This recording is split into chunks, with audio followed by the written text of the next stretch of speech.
but also make trust, yeah. All right, She's is everybody with ready? She's not licensed. Yes. But May I have your attention? Welcome, everyone.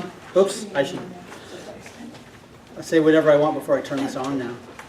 What do we want? Oh, his is on. Never mind. Darn it. Welcome to the Coalition on Homelessness. We'll leave the door open. I was thinking about the air conditioner. Maybe might. Is it okay? Will we? Okay. I don't know. I feel pretty good. All right. How's everybody feeling? Warm. Well, we're honored to have you here, Coalition on Homelessness. Who and what is the coalition? For now, everybody in this room is part of the Coalition on Homelessness. So if you're wondering, you came to see what it is, it's you. And I know that now you're like, oh, what kind of coalition is this? I think, let's see. What are the benefits? What's that? You get to see the rest of us. So we're honored, and I'm going to wing it. I didn't actually bring a presentation like I normally would. So the thing about the coalition is we are really focusing on the needs of people who sleep outside. As we know, homelessness is the big banner, right? And ending homelessness is a huge challenge, as we know, to solving any part of it. There's a lot of conversation about solutions, ending homelessness. But what we're focusing on with the coalition is that there are needs that people have, and programs all over. Well, we've been focusing on the Northwest, where they're doing a really good job of focusing on specific needs, and also having a value that things are low cost. What we've done with our the sort of the organizing team is we came up with a vision. And it's very, very basic, focusing on basic needs and encouraging the development of low cost and effective programs to meet them. That make sense? Yes. Focusing on basic needs and encouraging the development of low cost and effective programs to meet them. And the coalition, of course, is just a grouping of individuals, notable citizens, representatives of programs, and local officials. And then you might ask what the coalition does. Well, this is one of the things the coalition does, is host community meetings. Every other month, bi-monthly, we're going to be hosting these meetings to bring people together. Another thing it does is we support the vision by building community awareness through these meetings. We also host on the odd month, or even depending on how you're counting it, a roundtable meeting. So what we'll do in these meetings, we'll have 3 presentations generally by local programs. And this week, one local program we'll be presenting is the City Council, if you can consider that a local program, a local group. Also, we encourage new ideas, and this is really, the coalition is meant to be a safe place for ideas. If you've been banging around on homeless solutions for a while, you might have noticed that ideas don't really play well. And we want to try to create a space where it's okay to come up with ideas and to talk about them and focus on the needs, talk about different ways to meet them. And so what we're going to do is these presentations, get people together. We're going to do a little basic legwork presentation about what the coalition is and what our vision is, and then invite anybody who wants to meet with us during the roundtable meetings and really talk about some of the ideas that people have. Of course, we'll create a means test, or like I've come up with some pretty pie in the sky ideas in the past. The question is are they appropriate to move to the next level? And some people have really great ideas. One we used to hear about was a sanctuary camp, or another one was an eco-village out in the woods where people who are going to be sheltered would build their structures. And there was a 16-point plan. I don't see that guy around town anymore. But the question is, was that a valid conversation to have? And I think it was. But a lot of what we're told is stop thinking. We're not, and you might have heard the phrase, we're not going to reinvent the wheel. We got this. And I think in a hotbed of creativity like Santa Cruz, so close to Silicon Valley, let's actually use some of our ideas and some of our imagination and intellect. Homelessness has not gotten any better in the last, 5-10 years. And so I'm a bit all over the map. Who am I? I'm Brent Adams. I run the Warming Center locally. Thank you. And I bring that right back at you because the Warming Center has been completely community supported and all volunteer. It's been an amazing success thanks to you all. Many people here, volunteers, people who made soup, people who donated blankets. Thank you so much. It has been a success. Now, I want to make a quick mention about the printed items over here. At least on the first table, if you grab something that's color, please think about putting a donation in the can because those are a little extra in terms of cost, printing costs. Feel free to grab anything that's black and white on that first table. But if you grab something that's printed in color, please put something in the can. Make sure I stay on track The here. items on this side are for review, but not for taking. So these are the handouts. Does that make sense? So did everybody get that? On the second table, farthest from the door, those are review items only. Miley has really put together a resource a library of all the things that have been going on lately, like the all-in document and things like that. And I want to thank Miley for co-hosting this and offering this space. And you'll see me hopping around a little bit. I've got a little bit of an Achilles heel injury. I'm also shooting a documentary about West Coast homelessness. I'm actually in the post-production phase of that now. And we're about 40 cities, 400 people I interviewed, and that's ongoing. And maybe you've heard Warming Center is expanding to Watsonville because of a small amount of county funding. So there's a lot going on. But the coalition is something that's been very, I wanted to see a long time ago. Maybe you've heard of Smart Solutions. That's this program that's ushering in some of the permanent supported housing. And for me, it kept bringing up, a lot of ideas that a lot of us had. And we want to talk about the housing first, in so much as it exists. In Santa Cruz, it's called 180-20-20, giving people a 180-degree change, and they want to solve chronic homelessness by 2020, right?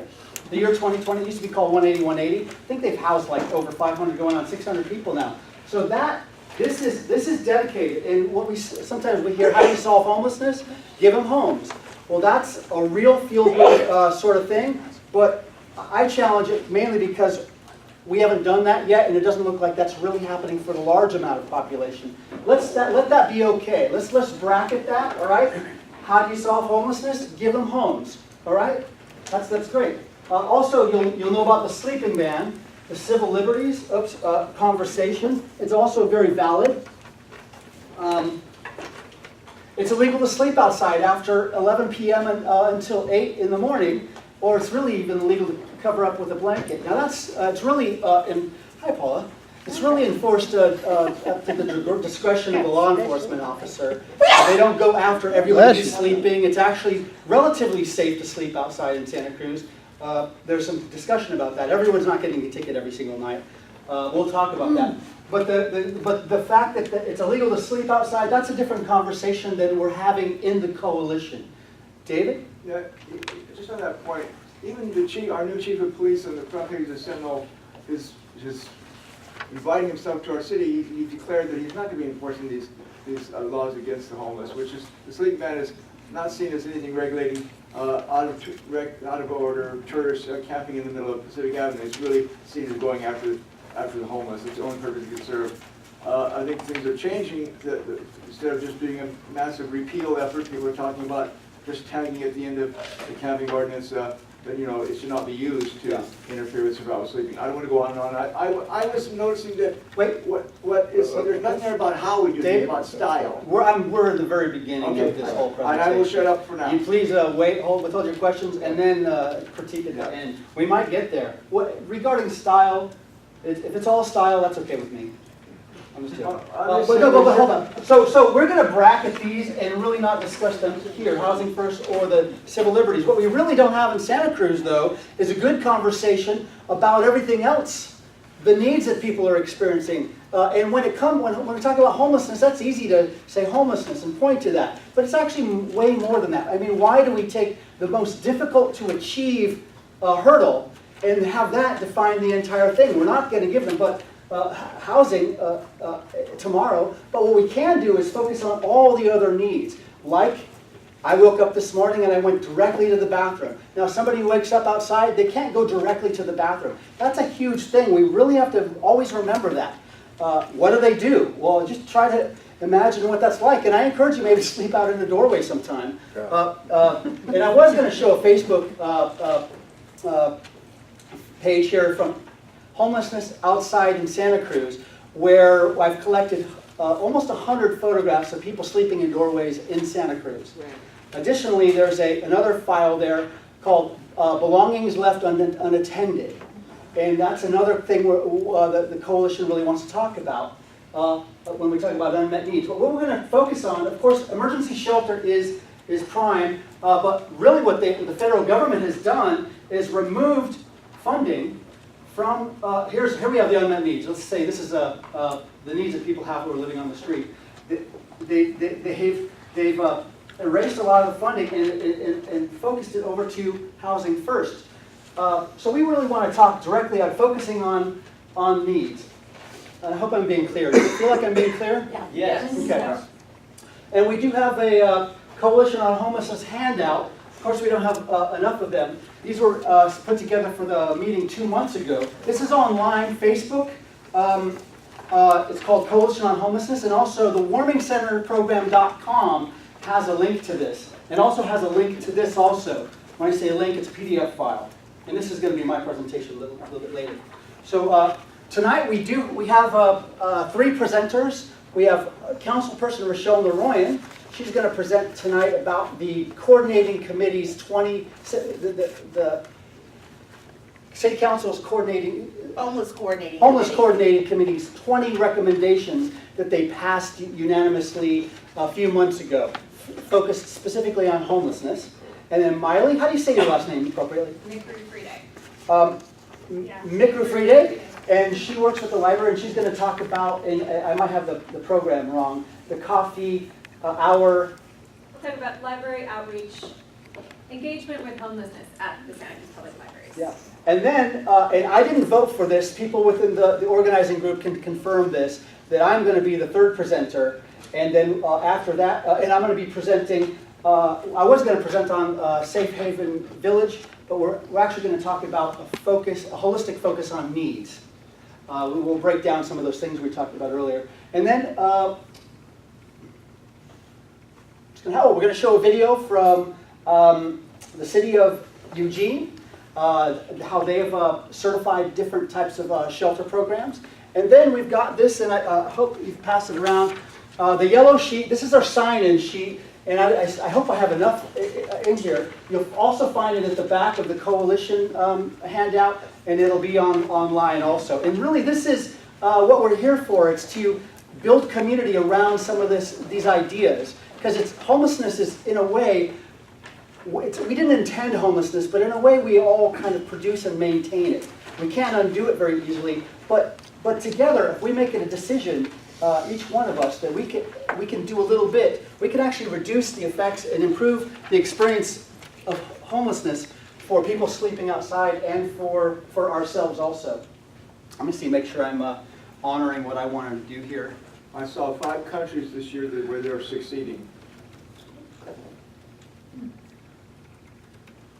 I've been to 5 camps in this country that have succeeded. All right. Good tonight. Okay, blue sheet, Yes, sir. graphic, got the graphic, yellow sheet. Ladies and gentlemen, City Councilperson Rochelle Leroyan.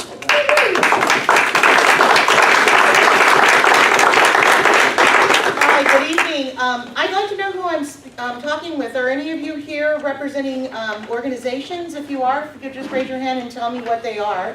Warming Center Program. Group called Homeless. NAACP. The Salvation Army Santa Cruz. I'm part of the Lions Club, but I'm not officially. You're with whom?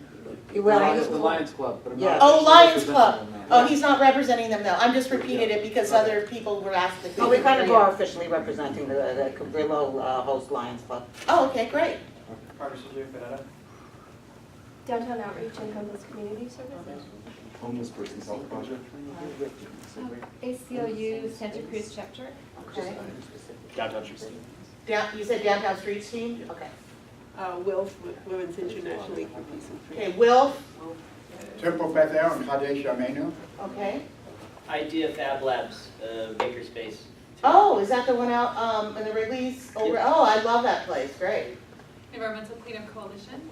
I'm sorry, did you say that again? Environmental Cleanup Coalition. Thank you. Santa Cruz for Bernie. Okay, Santa Cruz for Bernie, The Homeless Garden Project. okay.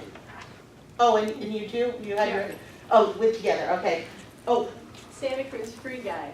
oh, great, I just got your free guide. Somebody, oh, yes. Salinas Homeless Union. Okay, great, thank you. I just wanted to know who was here from different organizations as well. I'm familiar with all the groups that you mentioned, so thank you for being here tonight.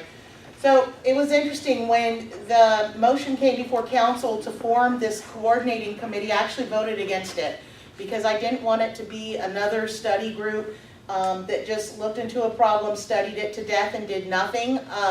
And I guess I was really cynical about forming this committee because I thought to myself, what could be said about homelessness in Santa Cruz that hasn't already been said? And so I voted against the proposal to form the committee, and then when it was time to putting the committee together, I decided I wanted to be on it. So I know that doesn't make a lot of sense, but I felt I wanted to be on it because I wanted to see if there was a way we could create something that would actually be really focused and have actual goals involved, as opposed to just a lot of a lot of words, a lot of jargon that just said let's help the homeless and let's just make it better. Which is, I believe it or not, there are a lot of reports like that that have a lot of words like collaborate and together, and you just kind of walk away and read a 41-page report and go, that did nothing. So that's why I voted initially against the committee. But what I was really thrilled with once we started getting our work done was we sat together and we said, you know what, let's try to get rid of any preconceived ideas that we have about homelessness, all the anecdotal information that we hear or that we know, and let's just look at what other cities are trying to do. Let's look at what the reality is here locally and see if we can come up with ideas that we think will help mitigate the situation in Santa Cruz.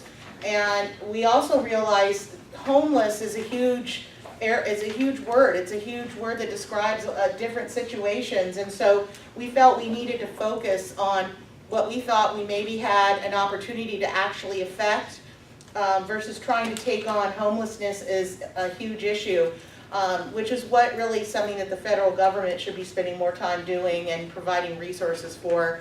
So we decided that the area of contention, we get so many anecdotal stories from people and negative experiences from people as they're circulating around the community, both housed and people who are unhoused, in terms of their encounters with homeless people. And we decided that probably dealing with folks, the visible homeless who are on the street, the folks that we see every day, the folks that are getting arrested 50 times a year, that these folks' needs were being unmet, and that on the community side, people who were housed were having difficulty, living with folks who were unhoused, that were unstable, that weren't getting their needs met, that weren't being housed, that didn't have places to go to the bathroom, didn't have places to charge their devices, to stay in contact with family and with the world. And that's what we ended up focusing on, and how we ended up getting to the focus of looking at people who are visibly homeless and living on our streets. So as we delved into our report, which was the result of, did everybody get a copy of this? Because I'm going to be going, if you didn't, we have more copies over here. And just raise your hand and we'll get you a copy. But this is just the summary compared to the 41-page study that we ended up coming out with. You can get the 41 pages online if you'd like at the city's website. But I thought that this would be easier since I have around 10 minutes tonight to talk with you. So we, found out some of the higher level issues around homelessness, and Santa Cruz is off the charts in terms of the amount of homeless that we have. We have more, that's not a surprise, but the statistics bear it out. There are 3 other counties that have higher rates of homelessness than us: San Francisco, Humboldt, and Mendocino. Humboldt and Mendocino because a lot of people have gone up there for the green rush, just like people came out to San Francisco to the gold rush. Folks, gave up a lot of their, used their last bit of money to get up to those counties hoping to get in on the marijuana trade. and found that there weren't jobs for every single person running up there, and people ended up getting stuck and homeless. So that's how folks have ended up being homeless in those two counties. A lot of people are really surprised, saying, well, those aren't really high-cost counties. Why are there so many homeless? Well, that's the reason why. And then we're next. Santa Cruz is next on the list. And when you look at our actual statistics, we almost have twice as much homelessness as Santa Clara County, which is really surprising because Santa Clara County is considered to have a really high level of homelessness. We're almost twice that. What's your count? Pardon? What's the count? It's almost 0.8% of our population is homeless here in Santa Cruz Oh, but numbers. County. Oh, I would have to get that report sitting there and put my glasses on and go through a chart, which I'm welcome to, I'd be happy to provide that for anybody. It's actually quite interesting. So we really, and not only do we have a high level of homelessness, we have a very high level of unsheltered homelessness, homeless in the street. So around 69% of our population is unsheltered. They do count folks who do have some sort of form of shelter as homeless. If you're living in a shelter, RV, car, couch surfing, you're still in that count of homeless. And so that's another challenge that we have in Santa Cruz. And then as we delved even deeper, we found that we have less beds than a lot of other communities, or what they call continuum of care regions, which we are one with basically our county. We're around 31st in the state in terms of the number of homeless that we have to beds. So we're doing worse than places like Bakersfield. They have more beds, but they don't have as many homeless people per capita. So that's kind of a hard statistic, but that does show that we do have an issue with not having enough beds for the number of homeless people that we do have here. And then it comes down to the fact that for a small county, for the number of homeless we have and the amount of federal and state funds that we get to do new housing starts that are for subsidized housing or money from HUD, it doesn't come close, per capita to reaching the amount of folks that we need to help get out of homelessness. So these are some of the things that jumped out at us as we were going through and reading. I mean, I wish I would have brought it over, but it's almost too heavy. It's a tote bag full of articles. It's about this thick of just paper and binders and drafts of proposals in other cities that we went through during this process. And so we also talked to staff. We talked to public works staff, not just the police, public works, fire, planning, on how homelessness impacts their departments. And so based on all of that information we gathered, we came up with these 20 solutions. And we felt that these are real solutions, especially the short horizon solutions. Some of them we can do on our own as a city. Two of us actually all three of us, we need restrooms. Yeah. Everybody goes to the bathroom, whether you're housed or unhoused. The city staff is really hesitant about that because our bathrooms get trashed. And we used to have 3 businesses in the bathroom program downtown. We would give a stipend from the city for them to keep their restrooms open for anyone in the public who walked in. And of the 3, 2 have dropped out because they couldn't keep up with the cost of having to fix a bathroom that was being constantly vandalized. Our porta potties get constantly vandalized. I'll take questions at the end. And so one of the issues that we've talked about, or possible solutions, our bathrooms may need attendants like they do in many European countries. I know when I visited the Colosseum, I visited places in France, there were bathroom attendants. So that just might be something we have to look into. There are also, and you can tell that I've been working on this committee. I went to Vancouver on vacation, but the first picture in my camera roll is a picture of a bathroom in one of their parks, and it was basically the size of a porta potty, but it was encased in cement, and it was something that would have been very difficult to vandalize.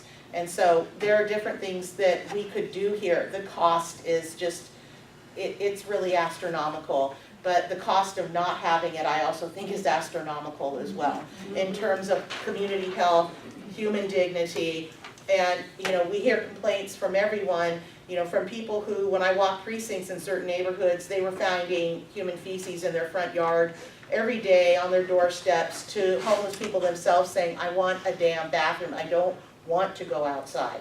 So that's something that we really want to see happen. We're going to need public help with that because it is a big ticket item, but I think it's something that we desperately need. I don't want to go through and read every single one here, so, but I just want to tell you the ones that I think are really important. Some of you may know we have a sobering center where when the police pick up someone who's inebriated and is a danger to themselves or to the public, instead of taking them to the jail if the person's cooperative and not combative, we take them to a sobering center now.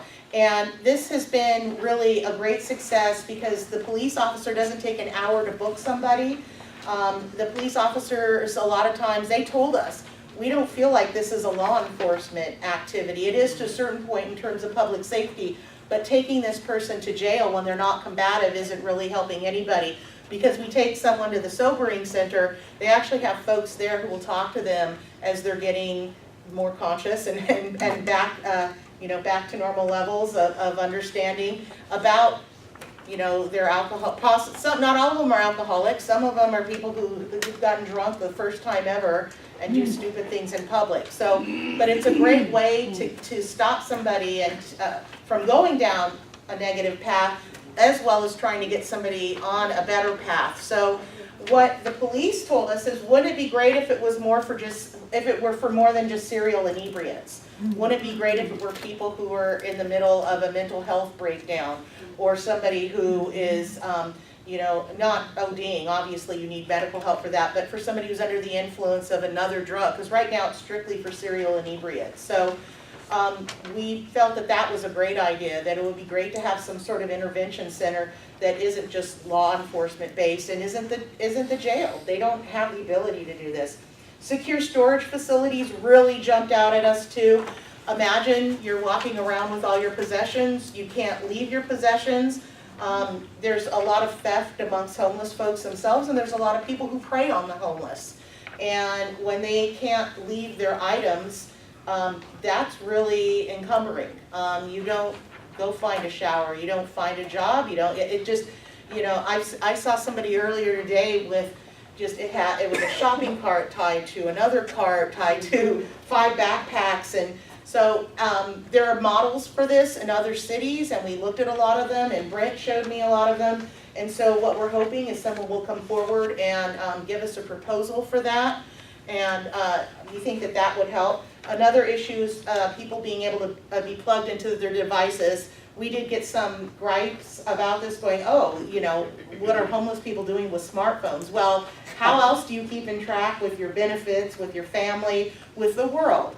And we don't want people to lose that connection. And what we were finding is people were breaking into the city light poles, especially along the levee. And I mean, you're working with live wires, which isn't really safe. But people were every time someone broke into the light post, it cost money for staff to go and fix that.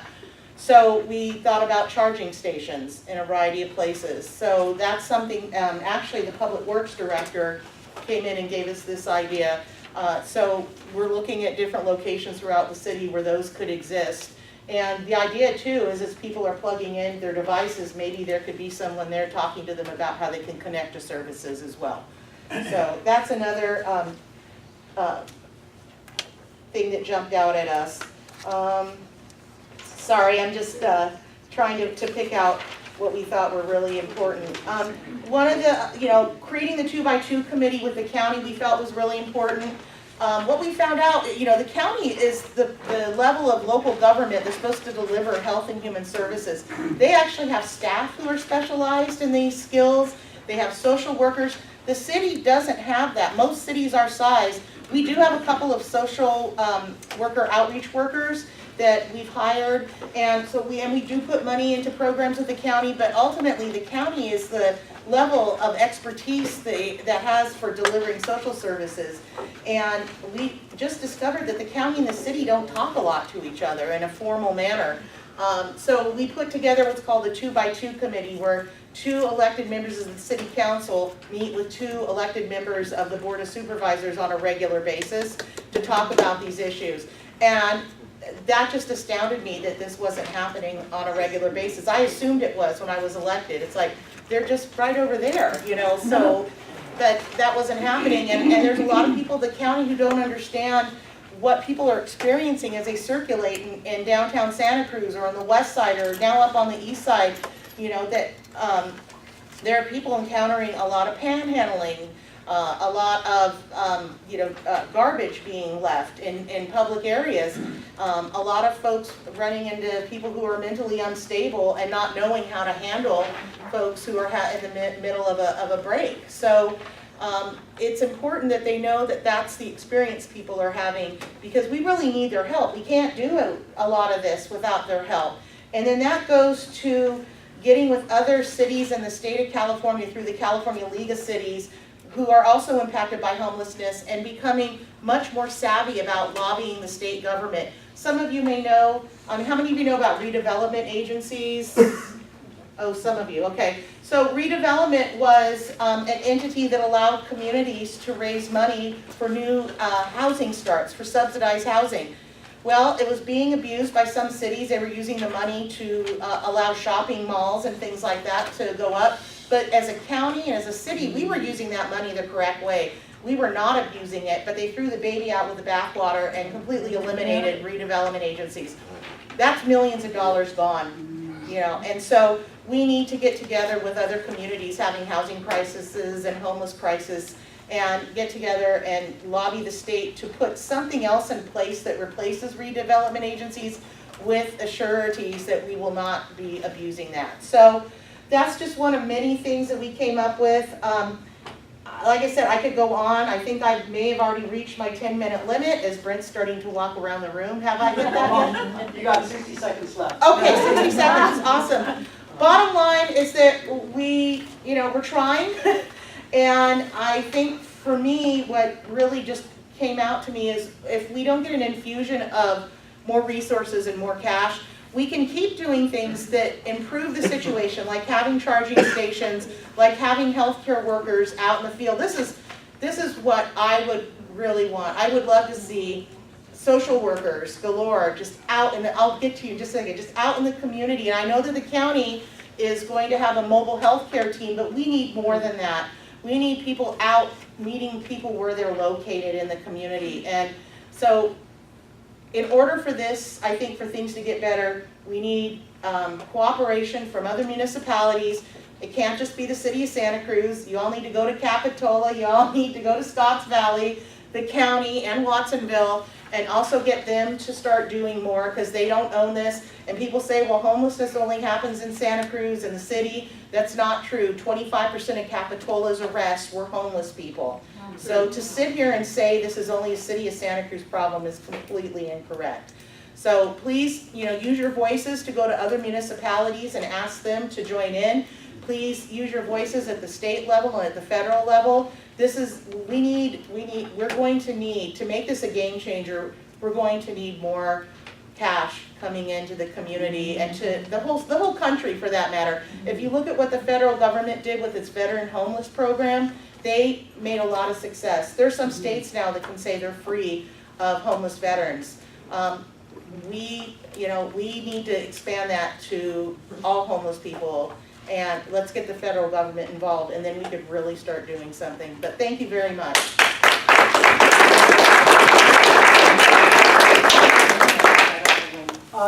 She can, Rochelle will answer your question. You got 5 minutes. You first and then you. Hey, Rochelle, thank you for coming. Hey, do you feel, as a city council person, would you support safe parking or safe zones within the city if you have churches or private businesses that are willing to open up space? Would the city support something like that? We do in a limited way with churches currently. We do allow them, I believe, up to 3 vehicles in their parking lots. A lot of churches have said no, thank you to doing that. But we do already have that on a limited basis.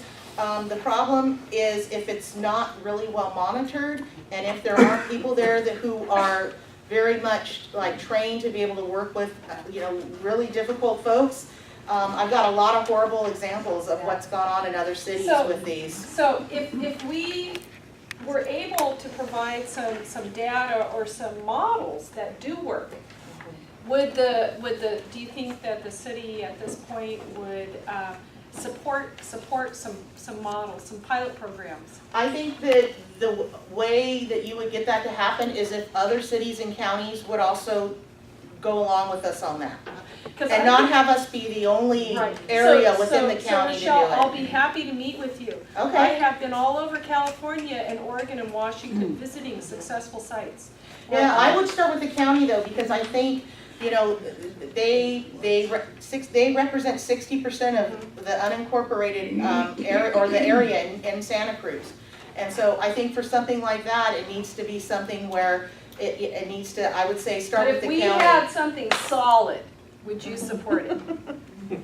Well, If you we made get the same pieces in ask, place. if you made the same ask of the county and the other cities. Oh, no, absolutely, we would Yeah. ask everybody else. I would then consider that, if you Okay, made the ask awesome. of all of us and not Thank just the you. city. Oh, Yeah. absolutely, thank you. I saw your hand, yeah. Thank you. Michelle, I just wanted to thank you very much, and also, I don't know if you know that Martine Bernal asked to have some SEIU members come and talk to him about these issues, and then we had a meeting at our Union Hall, and I was one of the people, and I see some. Louder.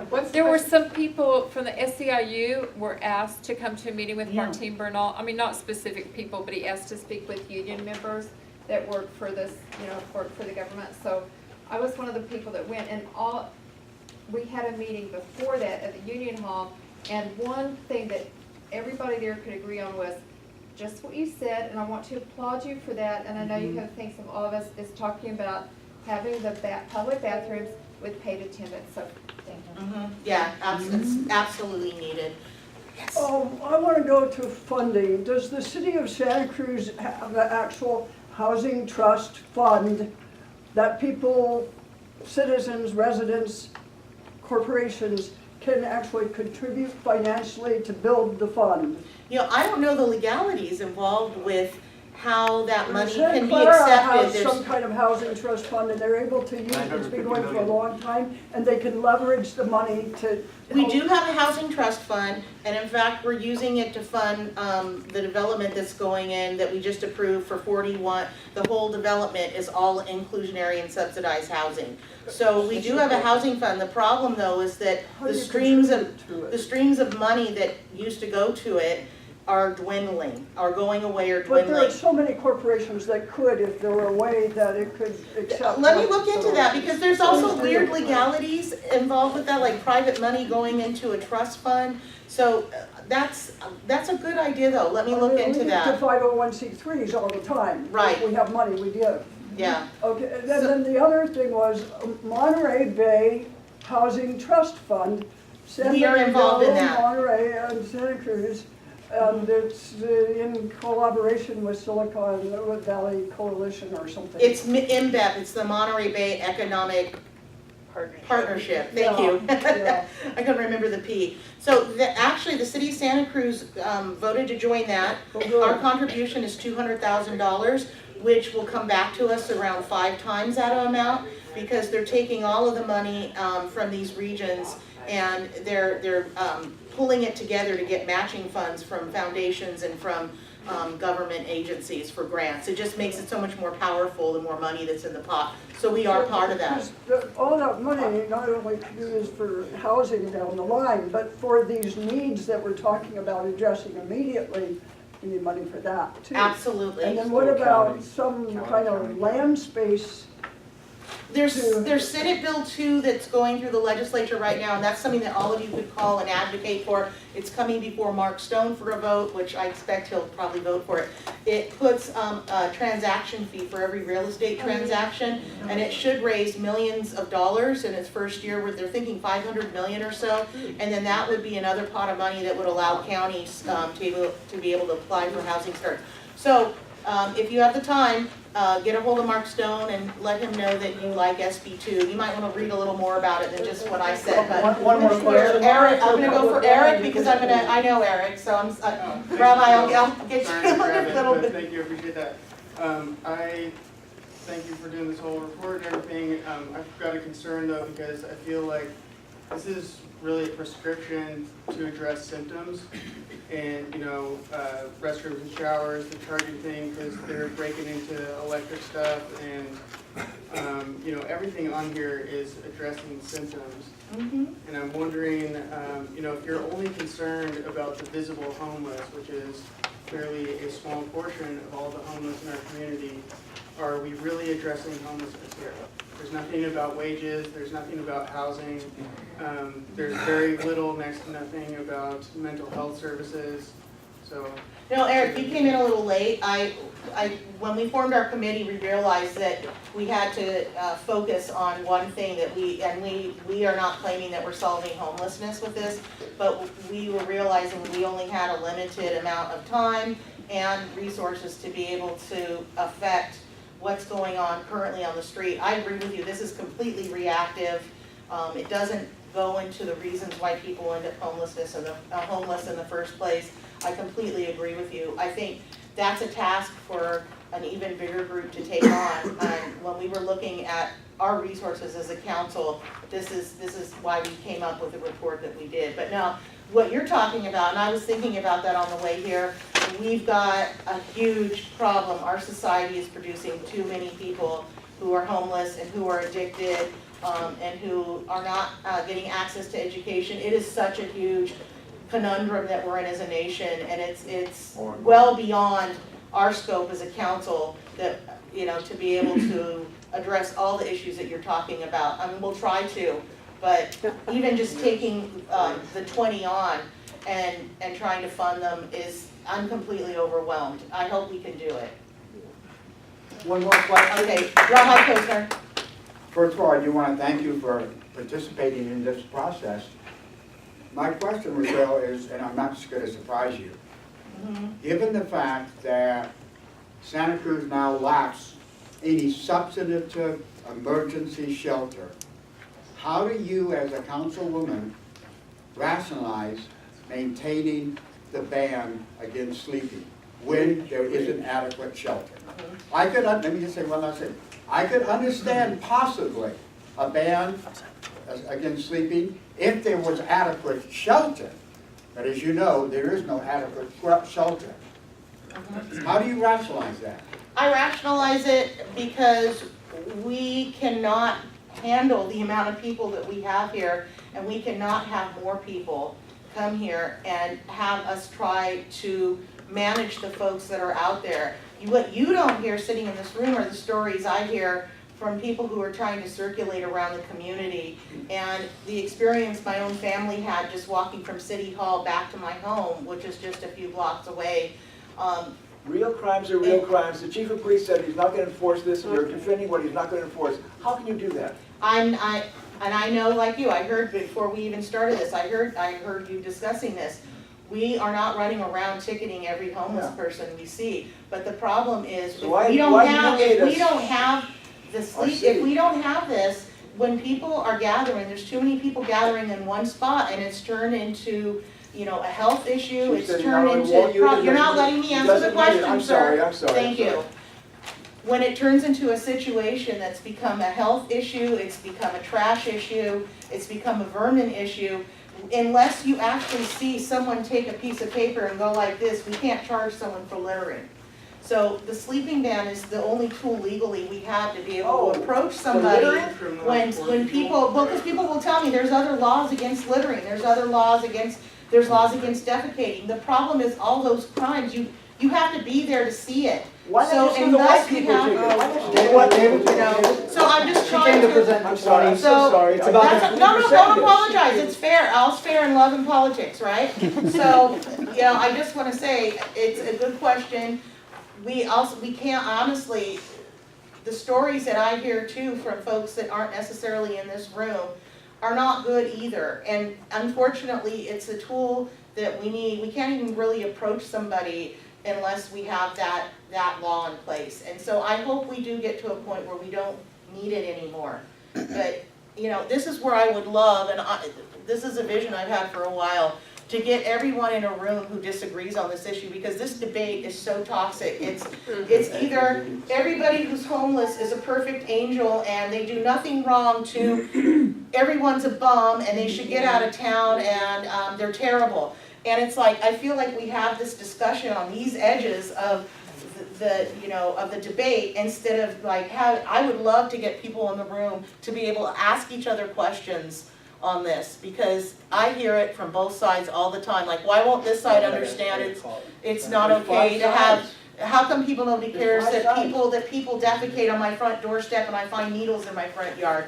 Other people say, well, how can you not care about the human suffering? I want to have this debate go from those two extremes into something that's a lot more civil. Here, here. Thank you.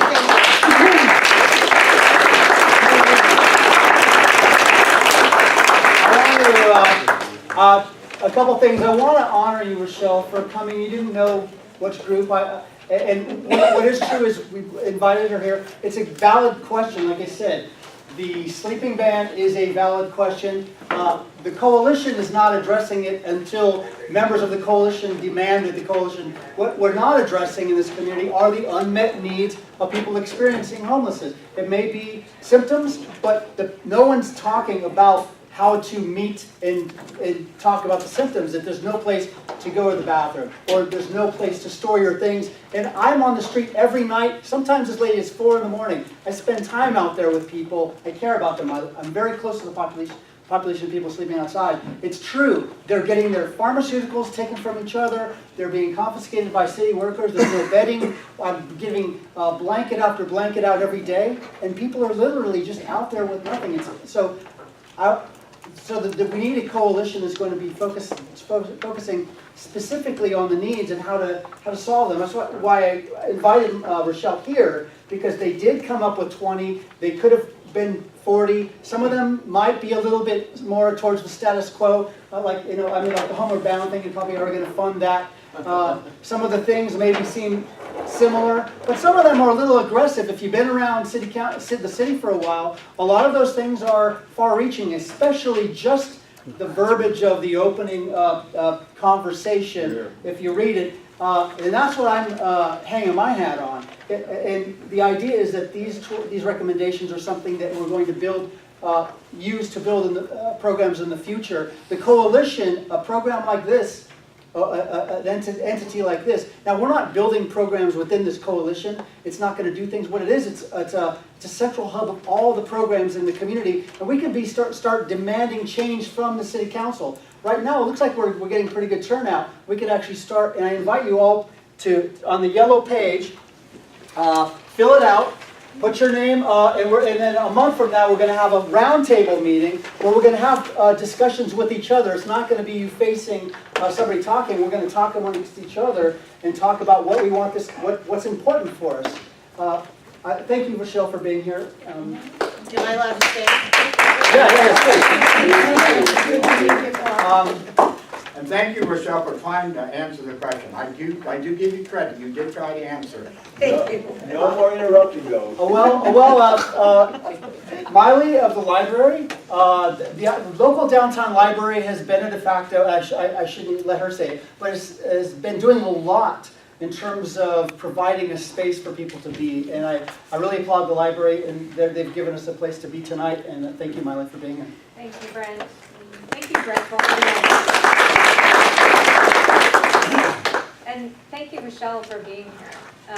I really think it's important. I'm so excited about the HCC report and the recommendations, and I'm looking forward to finding ways the library can collaborate and support those resolutions.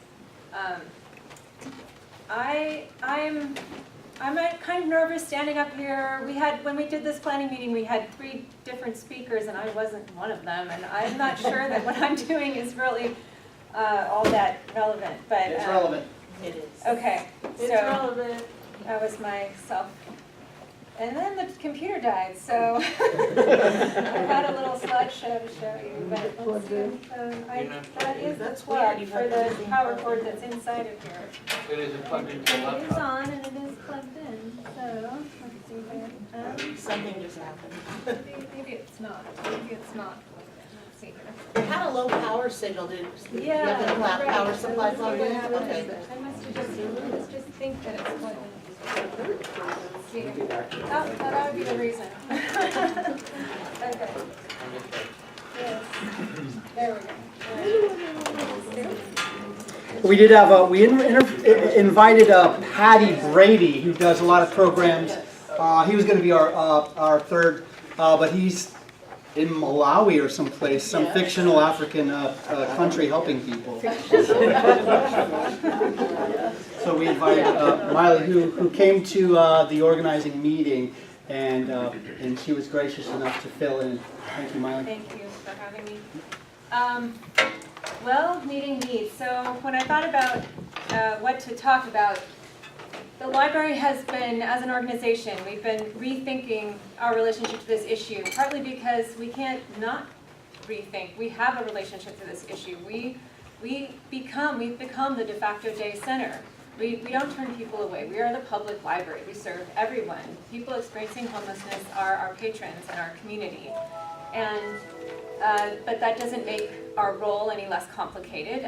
We have all the issues that, we have the polarized reaction to people experiencing homelessness in the library.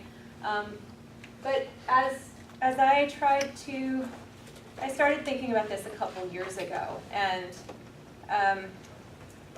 I observed how our main way of relating to this issue was, in some ways, a law enforcement issue, kind of similar to, I think, how our city has related to it.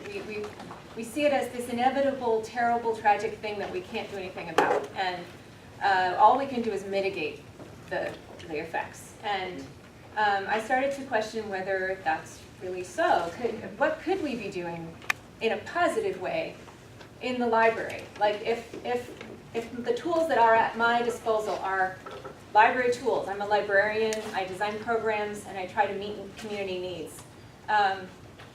If I'm thinking about it from that framework, what is needed? What's happening? People are in the library de facto because they don't have anywhere else to go.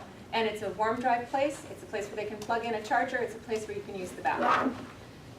But it's also a place that meets information needs. And people experiencing homelessness are not often interacting with the library in that way. They're not necessarily thinking that they can. They're not necessarily coming up to the desk and asking a question that has to do with their information needs, because they're not really thinking of it in some ways as their place. And so I was wondering if in some ways that is creating for some, the sense of like, I have to stand my ground and be here no matter what, which is creating conflict, but is it also that we're not actually meeting the information needs of our patrons that are right there in the branch? So I started asking some questions. I am going to talk a little bit about housing first, only because as I started thinking about designing programs, the paradigm of housing first, I think, is causing all these shifts in our nation and our community, that some of them are really good because that paradigm is asking us to consider, can we possibly end homelessness? If we are providing housing and the support services to help someone stay in housing, we might be able to actually end this, not just mitigate its effects. So in that way, it's a paradigm shift that I think has helped us create a little more groundswell to actually come to this issue with more positive approaches. But on the other hand, at the federal level, Housing First has necessitated that service organizations that are meeting this need have to show that they're doing the Housing First model. They have to be showing that the people they're serving have a pathway to housing, which is actually not, it's ironically kind of not housing first. Like you have to show that you have a pathway to housing, you have to have a voucher or something before you can. And so I think it's created some confusion. I wanted to cover it a little bit. All right, I better move forward here. I covered too many slides.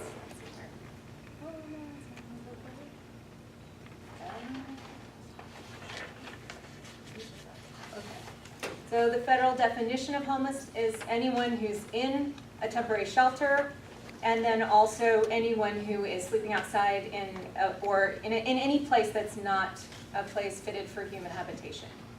It doesn't actually include people who are couch surfing, doubled up, living way more over occupancy.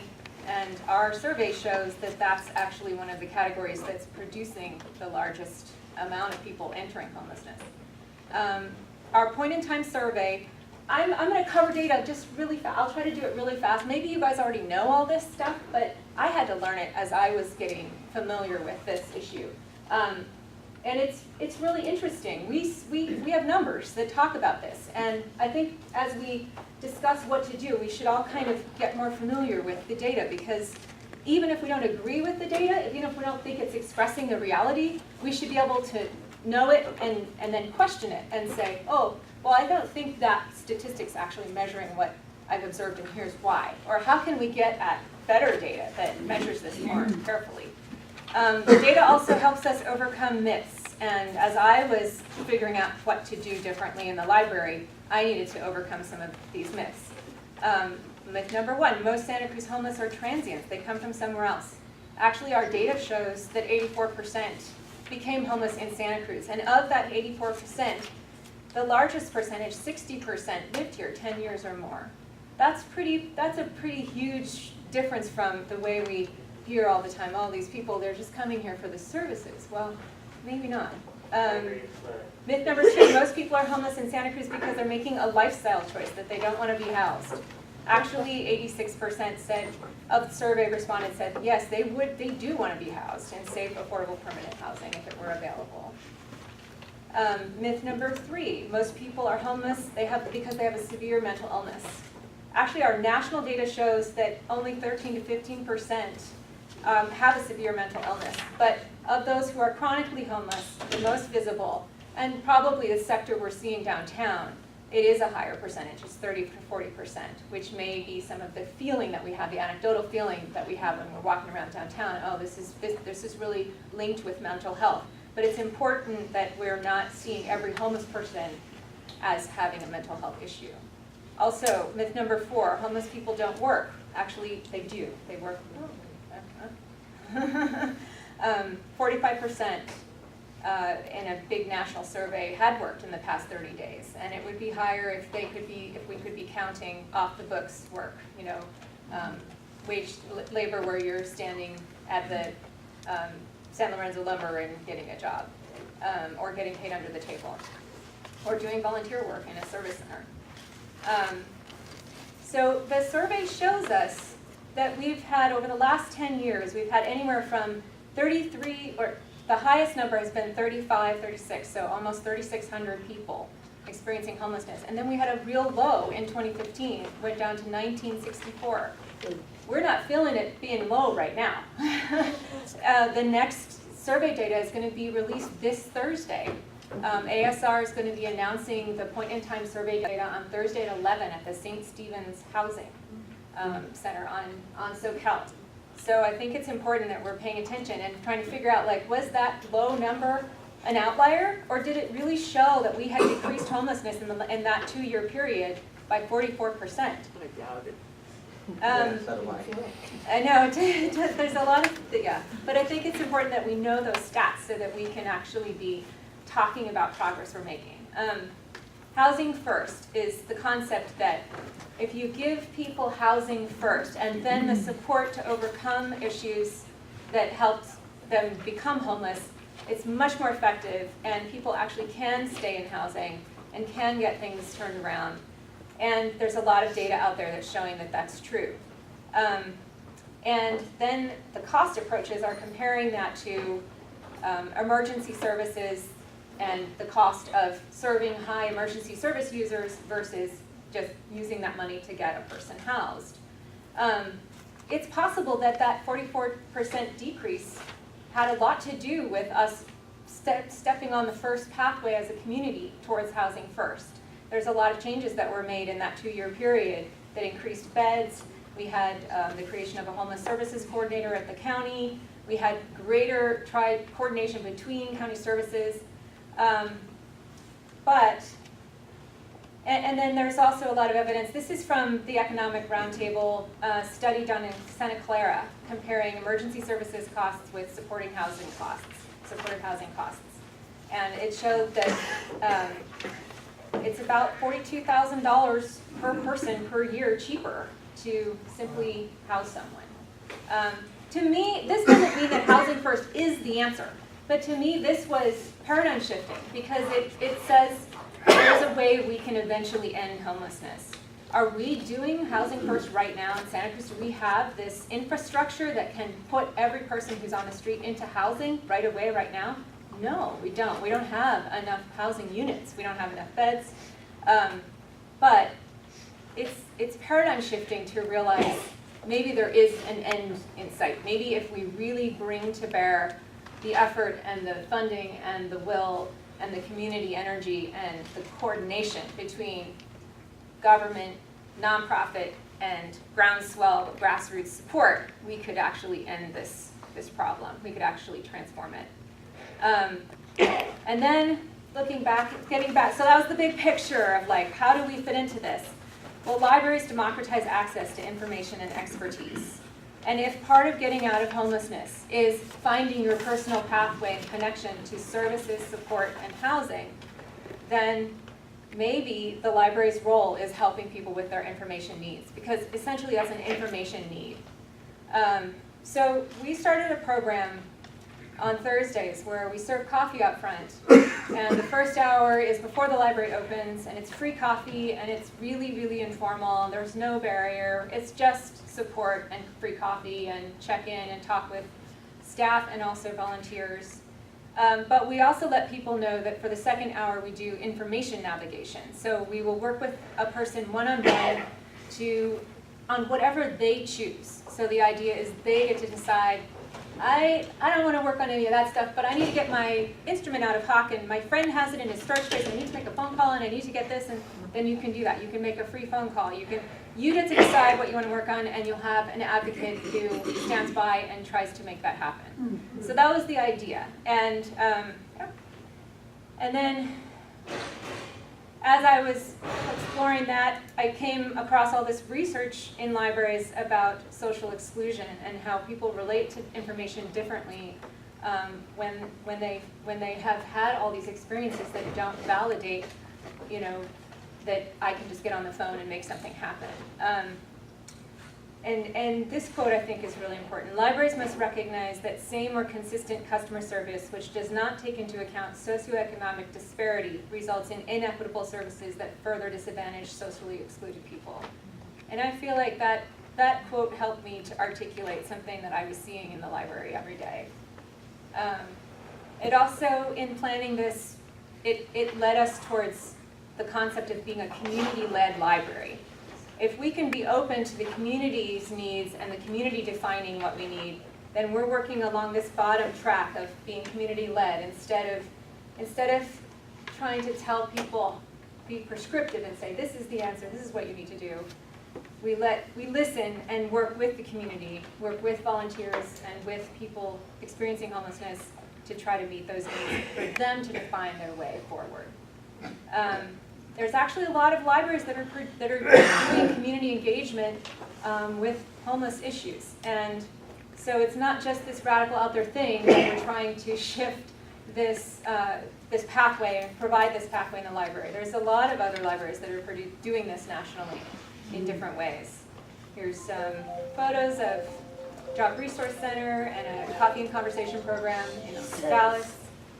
And homeless youth in Seattle. Actually, a large percentage of our population are youth. This is a coffee hour in Alberta, Canada. And then this is sort of an overview of the Thursday program's goals and partnerships that we've been building. So one of the things that started happening was, as we started to get a critical mass out there on the corner, other agencies that have, they have goals, they want to make connections, they need to get in touch with this specific person. They started sending outreach workers to the coffee hour as a way of connecting to the people and clients that they need to connect with. So it started providing pathways for more than just our patrons, but also it started to be sort of a hub for people who need to connect. And that was really wonderful. And we're actively pursuing more of those partnerships to deepen the outcomes for the program. And then we come up here to the meeting room and we set up tables with a computer, a phone, and 2 chairs. And so the person gets to work with either a staff member or a volunteer on whatever they decide they would like to work on that day. For those that have been using it consistently, I think it's been really helpful. It's hard to meet the tumult of needs that someone has in 1 hour, but if someone keeps coming back, it creates sort of like a community. And what I really love is at the coffee hour or at the meeting afterwards when somebody comes up and asks staff or a volunteer a question, and another person who's experiencing homelessness knows the answer to that question and they answer it for that person. It feels like that's really creating, that's getting over the isolation and creating community. And allowing them to feel validated for knowledge that they have learned and lived and earned. So these are some of the transformational outcomes we hope. I know that some of the background conversation about this program is, oh no, it's attracting more problem patrons to the library, and it's attracting more homeless people to downtown, and why would you create a program that does that? And it's like, well, we're trying to meet information needs for the people who are already here. But if by chance someone hears that they can make a free phone call, or they can actually get back in touch with their caseworker, or they might be able to work on a resume at our program, maybe that's the person who needs to be in the library at that moment. And so I wrestle with the. I mean, we often have so much fear in this community of That's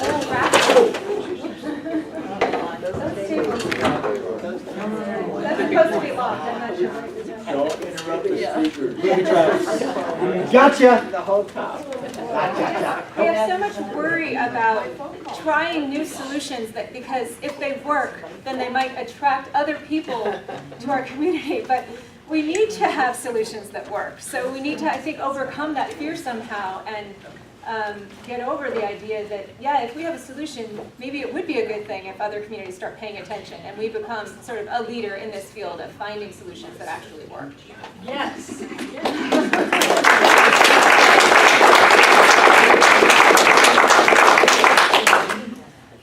So what are the next steps? Where are we going from here?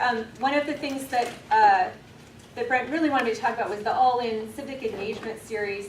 We really would love to host a long, year-long, or maybe even over a year-long opportunity to do things like this, create hubs for discussing this issue, but also bring in really high-profile speakers, people from other communities who have created solutions that have worked, authors, researchers, but also grassroots folks who are meeting needs and solving problems right now today. We would like to create a series like that. We've gotten a little stalled out. I had applied for a big grant, we didn't get it, but we got a lot of good feedback, and I think we're in a position to get the grant during the next cycle. So it's been a little stalled out. We had hoped to start it in the fall. We're probably going to start it more like in the winter. I am still looking for and would love to receive more feedback about what should be in that series. We created, we had a first big planning meeting in April. We created a huge brainstorm. All of that feedback got incorporated, and people who said they wanted to be on the planning committee did. And so we've done some initial planning work, which is all going to go back into that grant, and hopefully that grant will get, will be given. So that is where that series stands. And I think we should use that series to explore all these things that we sort of understand. Like we're all talking about housing first, but it seems like there's all different ways of doing it, and it's not, I don't know that we're really doing it in Santa Cruz. 180-2020 has made important strides. They've just focused on let's get people into housing units right now, today, and we'll provide some support and some outreach to the landlord. But it's not the same thing as providing that, that wraparound service, which I think was the original concept of Housing First. Housing First actually came out of New York with huge high costs of living, so it's not like it can't be done in a community with high costs. Okay. So yeah, another thing I wanted to mention while we have Rochelle here is we had the opportunity to apply for a mental health first aid seed funding to create a healthcare library liaison position.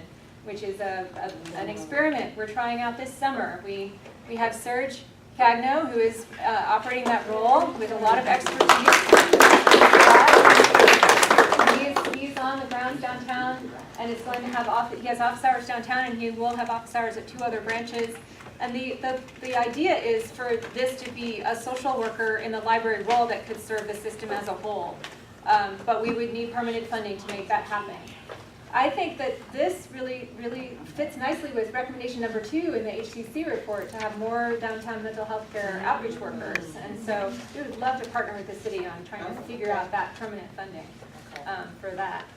So I guess that's here's a great stopping point. The all-in plan, we should all know it, read it. But it's really, that plan I think really helps us articulate this Martin Luther King quote, that we really are all caught in the same garment of destiny. And there has to be, we have to understand that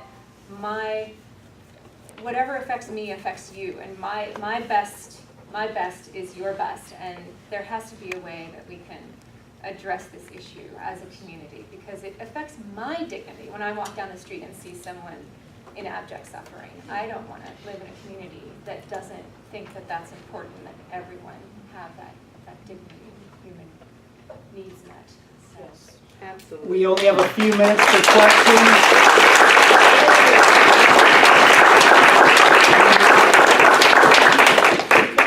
We one second. We still have one presentation and a little wrap up, and then the impassioned speech about coalitions. So very few questions. I'm sorry. But in the meantime, can we have the bathroom key? Is it after 8? Is it after 8? Yes. You were the one with the key, so. I will open, I'm not really supposed to do this, but I know that you guys will all be so responsible and so careful. I will open the children's restrooms and you guys can use these, okay? While she's doing that, I just wanted to make a quick point about Housing First. That is actually a great model and it makes sense. But when you're a community like Santa Cruz, where we don't even have housing for people who can actually afford this ridiculous, market, it is important, but we can't throw the baby out with the bathwater and get rid of emergency shelters too. We need both, and that's part of one of the recommendations. So yeah, Housing First, absolutely, especially when it comes with wraparound services, it's wonderful. But we need an emergency shelter too. We need a day center. So we can't decide that. You're welcome. Robert? Okay. So I understand one of the big things is you want to try to build community, because people that are living outdoors are fractured. They got away from their families for one reason or another. The families either rejected them or they rejected their families. So what you need to do is build people together. So one of the things that's very necessary for that is building economy. Because I don't care what society you go into, it cannot survive without an economy. The people that are living in the street would create their own economy by stealing from each other or stealing from stores or whatever. If they had the dignity of being able to get paid for doing a job, and I'm not talking about $5 an hour with a gift card, I'm talking about actually making minimum wage, to be able to do a job that contributes to the society, like cleaning the streets or picking up trash or doing whatever, that will actually build more in trying to do what you're trying to do. Another thing that we do in Santa Clara County is we have in the public library lawyers in the library, because a lot of these people have issues, they have tickets that they've received, and they don't really know how to respond to that. If they have a lawyer that can represent them, that they can come and talk to, they can actually get out of the situation they're in, instead of being shackled by these draconian laws, and give people that dignity again to be able to get out of that situation. Right. One of the things that can I speak briefly to that? One of the things we do at the Thursday is when folks let us know that they do have tickets for the camp on the camping ban, those will be released if they're on the waiting list for Polly Loft or other shelters. And so we do try to connect them to that so that they can get that freedom out from under those tickets. But yeah, we're also talking to California Rural Legal Aid, and we've worked with them in the past on their Prop 47 record clearance. Right. So, but Philadelphia Free Library had an amazing program for about 10 years where they started with bathroom monitoring that was being handled by another nonprofit, and those bathroom monitors were getting paid, and they started out from the homeless community. And then it segued into an economic model where they ran a coffee shop in the foyer of the library and employed people, so they got job experience and they moved through that and back into housing. And I would love to see something like that, especially when our new branch happens and we have maybe some space for that, but yeah. We've got no time. Sorry, thank you, Miley.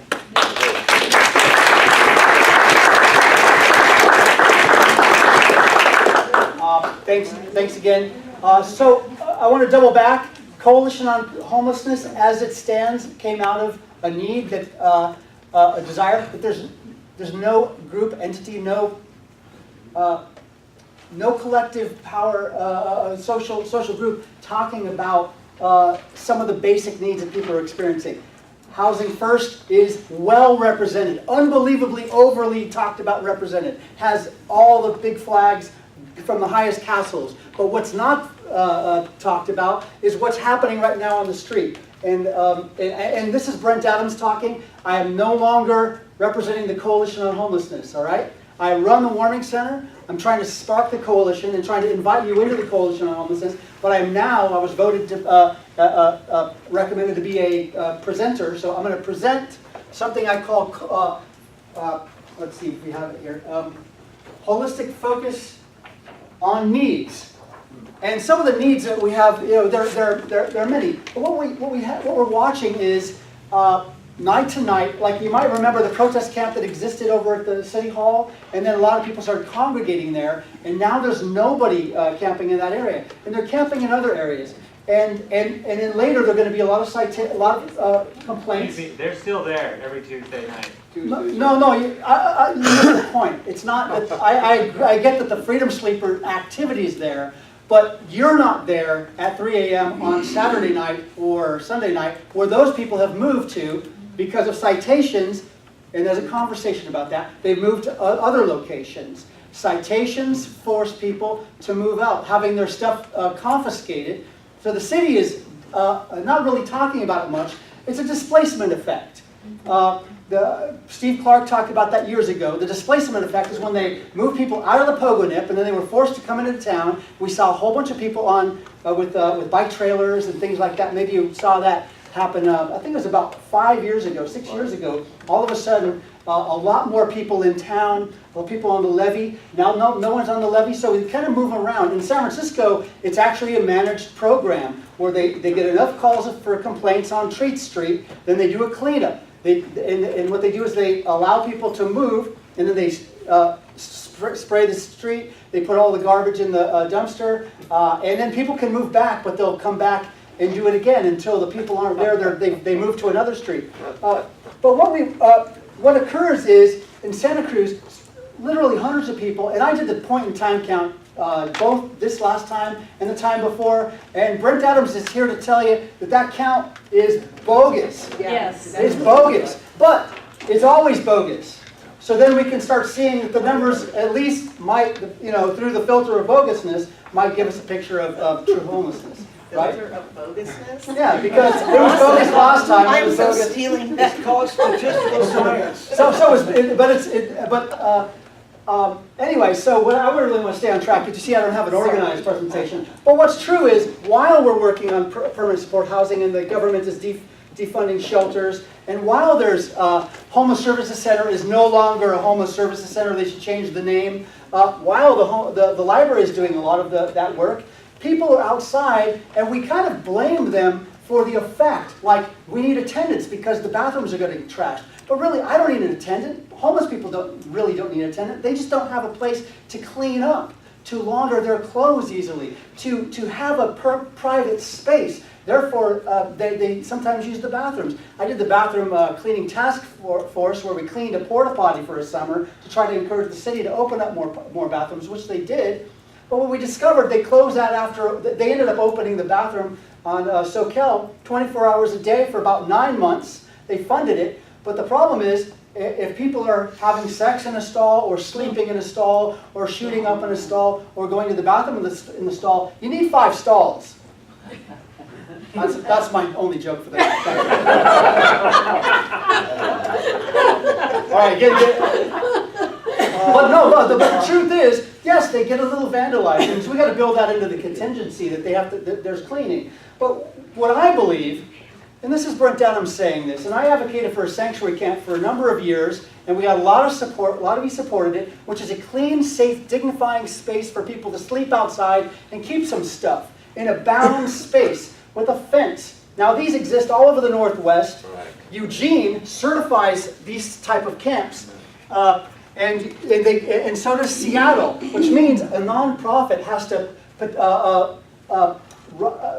make an agreement through the city. The city determines what type of infrastructure. Usually it's porta potties, dumpster, some electrical charging, a bound space, a 24-hour gate, and rules like no hurting people, no stealing from each other, no use of substances within the space. This is kind of a sanctuary type camp. You can find some stuff out there. But there was a lot of, tent city urbanism. Actually, this is what really fixed the term sanctuary camp, because we went all over the country and found out all of these elements that go into a sanctuary camp, and Andrew Heben put the word sanctuary camp in his book based on the model that we had created, although we never did create a model in Santa Cruz because there was so much of a backlash.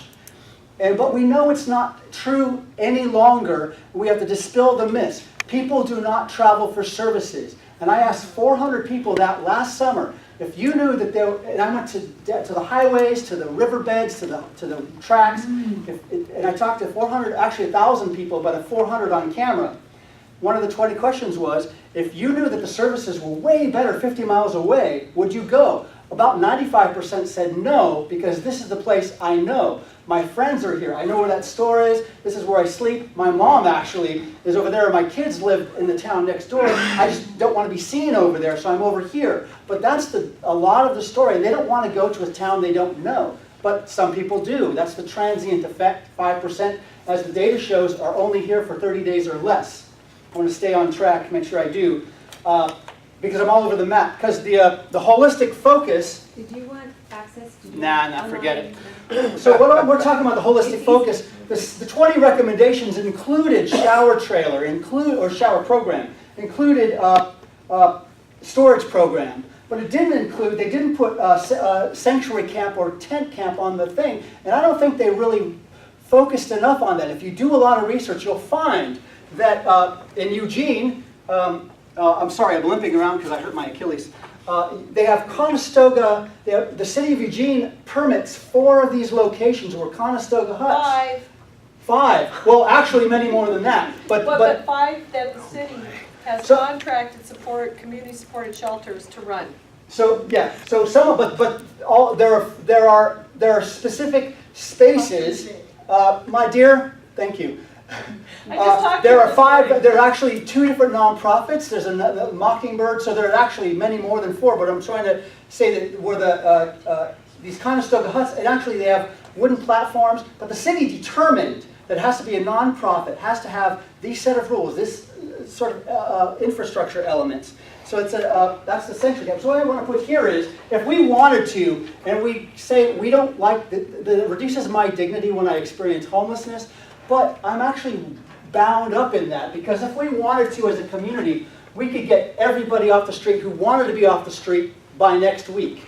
If we demanded that, not through permanent housing, but through what Lisa said earlier, through a parking program, safe parking program, and we have the ample parking lots, many unused parking lots. Also Rabbi Posner back there advocated for a safe sleeping program, didn't you, Rabbi?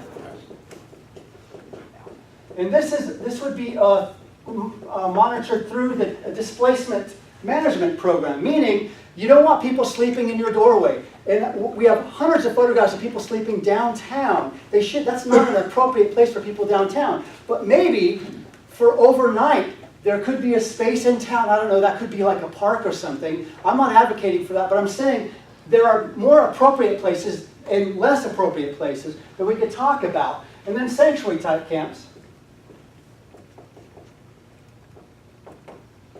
And of course tiny house villages, stuff like that. That's pretty far off. But we could actually develop these really quick for almost no money.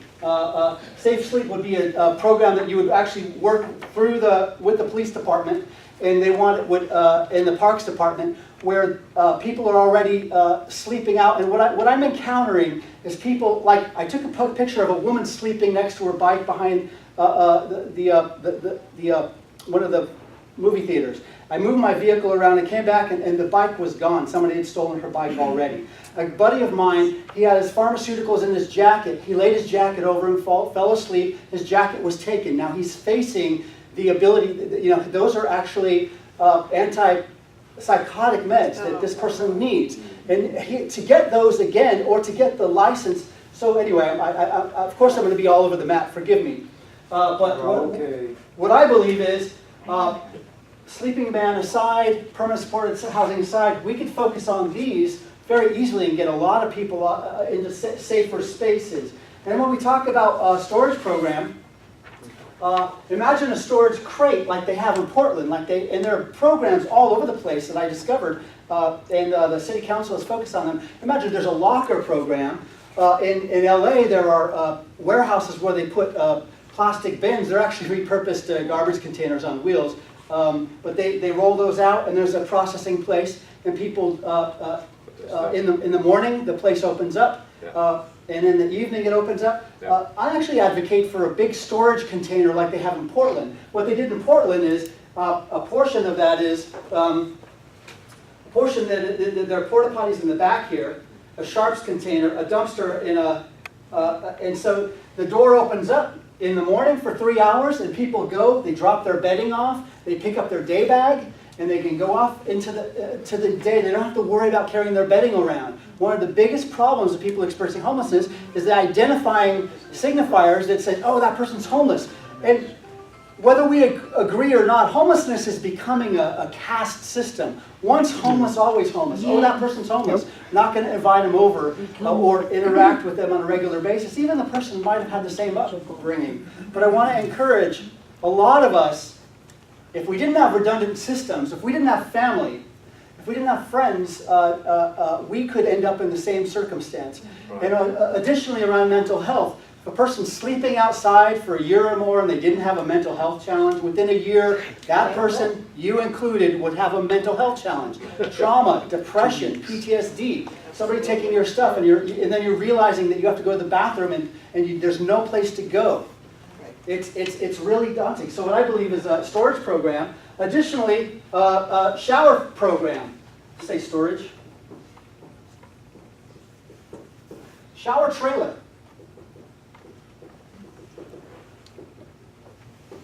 Now these cost somewhere, you could construct them yourself. Maybe you've heard of Lava May in San Francisco.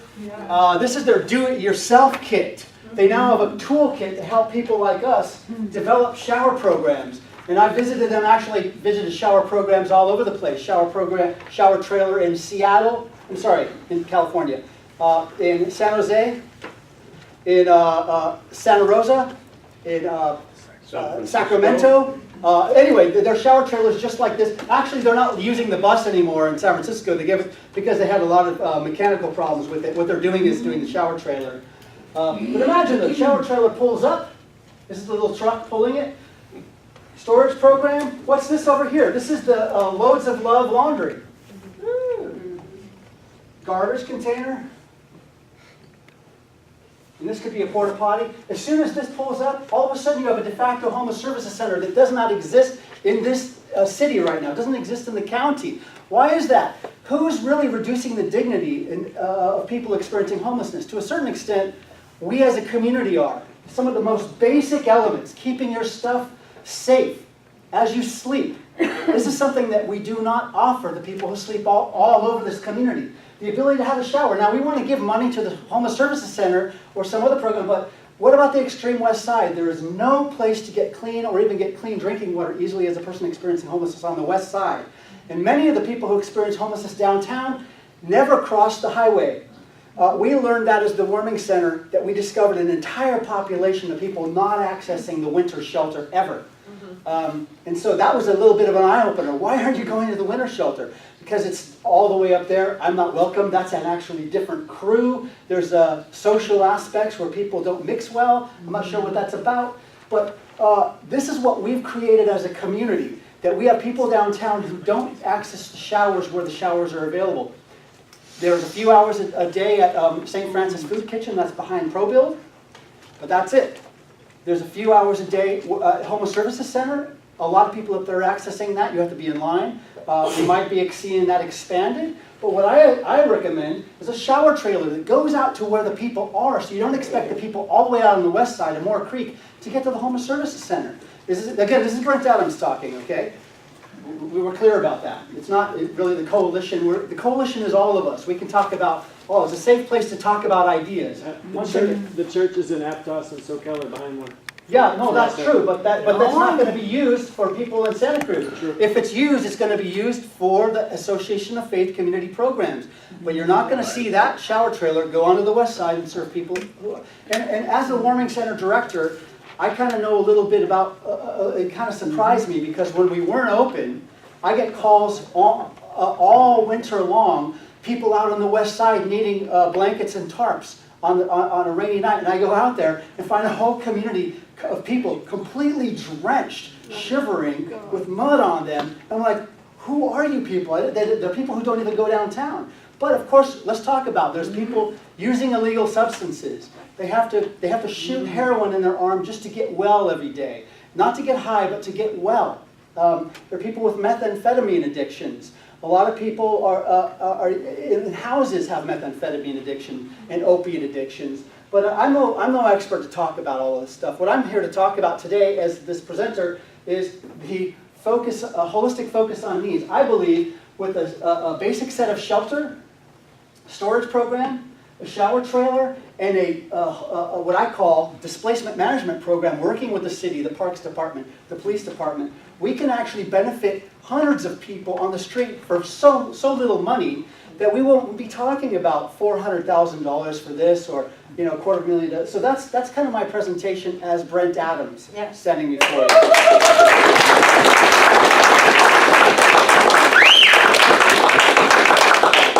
I know it's a little edgy, but I think if we really want to focus on what's happening and really benefit people's lives, it would benefit all of our lives. If a person experiencing homelessness, and what it says in the middle, results, a reduction in visible homelessness. People have stable shelter. Those who are visible are clean and lightweight. You won't be able to identify them. They'll be clean. And when I say lightweight, it's not just unencumbered. It's that effervescent feeling from just having a shower and have a dignifying place to go to the bathroom and not having to have hidden or sleep. People sleep in plain sight in front of doorways, not because, why do they do that? It's the safest place to sleep, to be protected. Often there's a video camera that's meant to keep a building safe, but they sleep under those because they're so afraid. Women, Santa Cruz is a no-tent town. San Francisco, Stockton, other towns, they allow you to sleep in tents. We think that's horrible blight. But in Santa Cruz, we're a no-tent town. We don't allow people the dignity of a private space because we don't, as a community, we don't tolerate, we don't want to see those tents. So we make women sleep on the whole cold, hard concrete in Santa Cruz. That's what we do. So anyway, I'm being a little edgy, I know. So let's bring it back to the feel good. What's true is a coalition like this, or programs, really the direction that the city council is going off on, the library taking an initiative, you all stepping out to a meeting like this, a lot of people coming up with programs, the AFC taking a big step. All of us are kind of feeling it. Also street teams, Greg, will you raise your hand please? Street teams coming into town. There are some really good things happening. Warming center program, getting some lift. So we are moving in a direction, and what we want to do is build community around some of these ideas. You don't have to believe that this is what you want to see in the community. Any questions? Oh, wait, you had your raised hand. No? Anybody? Robert, and you're from Santa Cruz, San Jose. San Jose, yes. Santa Clara County, actually. Something that's missing off of there is needle exchange. Yeah. That's kind of what this is right here, this little box. Oh. No, it's not needle exchange, it's a sharps container. Needle exchange. Well, if this was this is a pop-up, right? These doors open up, this drives up, all of a sudden, imagine there are benches here, and this could be a place where services can be brought together. People within the county could be focused here. People working on trying to get people into permanent support housing. This becomes a space that costs very little money. But needle exchange, and that's a big conversation for Santa Cruz. It's been a painful conversation. Another thing that we do something similar to that, is. A little bit louder. Another thing that we do in San Jose and Santa Clara County is we also provide pet services. Because many of these people have dogs and cats and other things, so they can get them spayed neutered, they can get food, they can get, you know, the kind of services that their pets would I'll send it need, to your email. which I think is essential. A lot of people keep their pets for their own safety, their own security. A dog will bark if somebody comes close to them, and then they're aware that somebody's getting close. I think that's good. Another thing that I don't see on here is food service. Because when people come But that's together- easy, isn't it? That's Well, sure easy. it's easy. Yeah. Sure it's easy. What we try to do is we try to get food trucks to volunteer to come and give food away. Because these food trucks go around all over the city and they make tons of money. But this is their way of giving back. They come in there and they provide food for a few people, or however many they can take care of. But if you have people getting together, waiting to take a shower, or waiting to wash their laundry, whatever, they're just sitting around. Another thing that's missing there is a place to be able to organize people, so that people have a purpose other than just coming here and getting served. They have something that they can. You have a question? Give them a chance. Yes. Why don't you do that? We do know, see, the thing is, so what we're talking about is that's easy. Food programs are available. What's not available is this. Yeah. What's not available is this. See, this becomes a space where anything could happen. Food truck, programs, this becomes a place where all kinds of things can occur. But what I'm trying to bring to fore, and I want to bring a proposal to the city council, to the city itself, is a storage program like this that can host a space where other things can happen. Yeah. Because people are drawn together for the one most basic thing, to keep their personal belongings safe. And then what can happen in out of that space? Well, a shower trailer can drive up. And all kinds of the things you're talking about. It's not a deficient plan, it's just that this becomes, but what we're really trying to talk about is some of the hard to manifest things like a shower trailer and stuff like that. Any other questions? Okay, we have to be fairly quick. We want to finish up with this one video, and then an impassioned speech by the other Brent Adams. Well, this is maybe not a question so much as a criticism, but it's in the form of a question. Sure. I really like this pop-up idea, and that's sort of what I saw in Macau, China. What actually was successful in Macau, China was because of this pop-up idea. In Mozambique, what they did, and in South Africa, what they did is they tackled all levels of homelessness equally, like they 7 arbitrary levels. Each level would advance to the next level. They wouldn't try to put a person that never was homeless or a village that never had plumbing into a brand new housing. They made sure that everyone went to their own next step. Yeah. And it was amazing because it was really taking care of homelessness. But in Red China, they were doing this and it was working also. You see people going from the street into permanent support housing, living in a tent inside of the house. Because one more question. Because I'm duty bound, Marion. What kind of space do you need for this kind of dream to?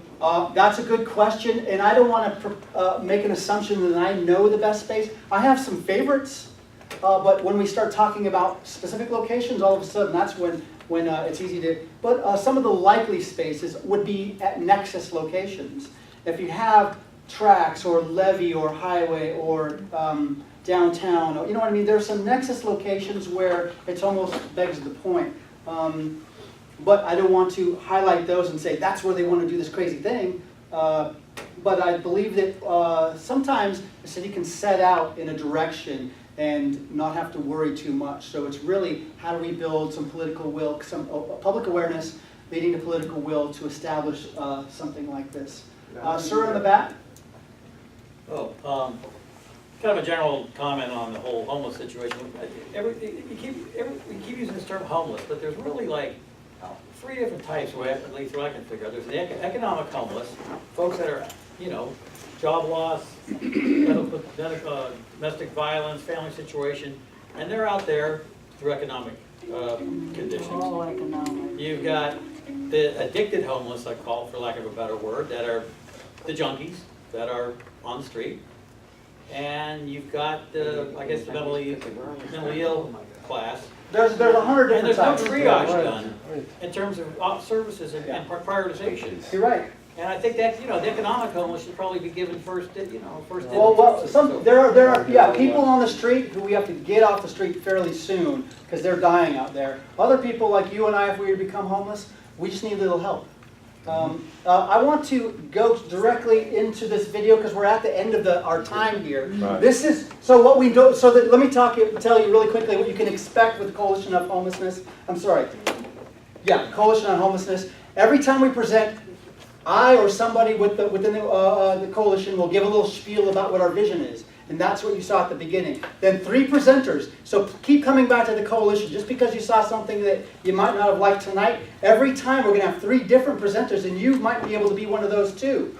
And then at the end, we're going to show a video. This video just happens to coincide. This video was chosen before I was chosen, so just because they happen to coincide, right? And at the end, an impassioned plea by somebody named Brent Adams to get you to participate in the coalition. Are you ready to watch this video? This is a quick one. Yeah. Nearly 1,000 unsheltered men, women, and children were counted in the last point in time count that's conducted by Lane County every year. So this is almost 1,000 people who are on our streets and in our parks and along our riverbanks, and some of the most vulnerable populations who have nowhere to go at night. Recognizing that need, the rest stops were created to allow people a safe and legal place to go. The way a rest stop's been defined by the community of Eugene is it's a safe location managed by a certain set of expectations for this. It's a temporary location for a homeless person to be in a position to where they can get to the resources they need to get to become housed. I feel like rest stops are an incredible way to help people who have lost housing form community. Unlike a shelter, the rest stops provide a place for people to keep their things and really live until they're able to transition into more permanent housing. A lot of the people who come into our program, they wouldn't have a chance to really improve their life if they don't have a place where they can stabilize. And stability is the #1 thing that our program offers, is a chance to get out of survival mode and get into thinking a little bit more about their immediate future instead of just thinking about day to day. About mid-2014, we met a couple under a bridge who was introduced to us by somebody that was staying at our veterans camp at the time. I was born in Eugene, and we came out here for me to be with my family, and I was gone for 20 years, but I went to school here. I love Eugene, I love Oregon. I absolutely want to stay here for the rest of my life. We were sleeping under a bridge just waiting to get a ticket because it was on railroad land. We didn't feel safe.